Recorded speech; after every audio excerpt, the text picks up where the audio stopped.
I think you can say initially it's got to be assumed that someone has the capacity to make a decision unless proven otherwise.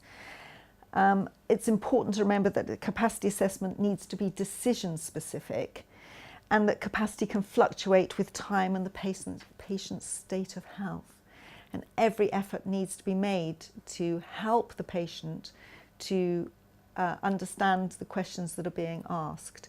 And that may involve coming back to the patient at a time when their state of health is better. For instance, if their consciousness is clouded by something as simple as a urinary tract infection, you don't want to make an assessment of their capacity while they have that infection. You would come back to them at a later date.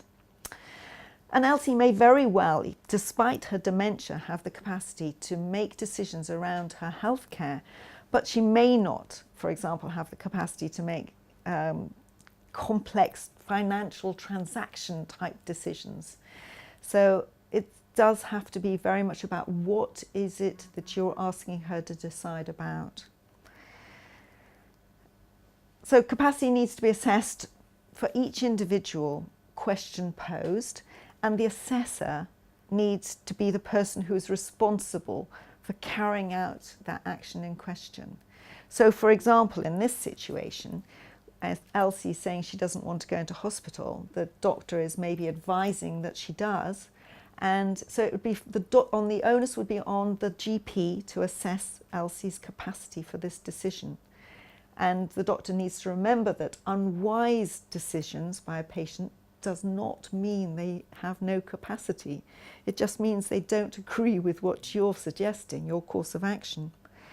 Similarly, if Elsie was being asked for her permission to put up a key safe outside her door, then it would not usually be the GP who would be getting the consent to that, because the GP wouldn't be the person organising it. It would be the social worker.